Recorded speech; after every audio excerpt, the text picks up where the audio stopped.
বিসমিল্লাহির রহমানির রহিম। নির্বাচন সামনে।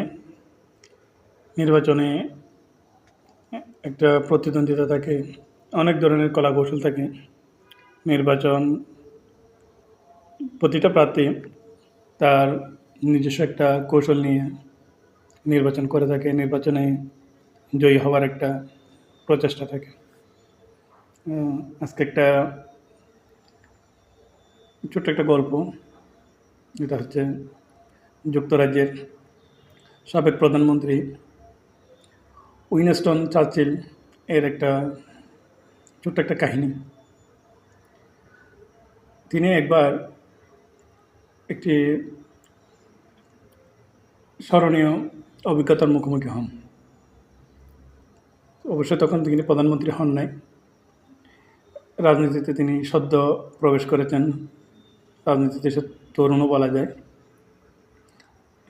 তিনি অতি তাড়াতাড়ি জনপ্রিয়তা অর্জন করেন তার অসাধারণ বাচনভঙ্গির জন্য, তার অসাধারণ কথাবার্তার জন্য। ঠিক সে সময় বিবিসিতে তাকে একটি সাক্ষাৎকারের জন্য আমন্ত্রণ জানানো হয়। সাক্ষাৎকার দিতে যাওয়ার পথে তিনি একটি ট্যাক্সি নেন। ওই ট্যাক্সি করে বিবিসি ভবনের সামনে নেমে তার ট্যাক্সি চালককে অনুরোধ করেন তিনি ফিরে আসা পর্যন্ত যেন প্রায় 40 মিনিট তাকে অপেক্ষা করেন তার জন্য। কিন্তু চালক বিনয়ের সঙ্গে ক্ষমা চেয়ে জানায় সে অপেক্ষা করতে পারবে না, কারণ আজ বিবিসিতে উইনস্টন চার্চিলের সাক্ষাৎকার সম্প্রচার হবে, আর সে বাড়ি ফিরে সে সাক্ষাৎকার শুনতে চায়। সো সে অপেক্ষা করতে পারবে না, সে তাড়াতাড়ি বাড়ি যাবে। সে উইনস্টন চার্চিলের বক্তৃতা শুনবে, কারণ সে উইনস্টন চার্চিলকে চিনে, কিন্তু কখনো সরাসরি দেখা হয় নাই, অত ছবিতে দেখে নাই। তার বক্তৃতা শুনে তার সাথে পরিচয়। এই কথা শুনে চার্চিল একই সাথে বিস্মিত, অবাক হয়ে গেলেন, আবার ভিতরে আনন্দিত উপভোগ করলেন। একজন সাধারণ মানুষ যে কিনা তাকে চিনেই না, অথচ তার কথা শোনার জন্য এতটা আগ্রহী। সো উইনস্টন চার্চিল নিজের পরিচয় প্রকাশ করলেন না ওই ড্রাইভারের কাছে।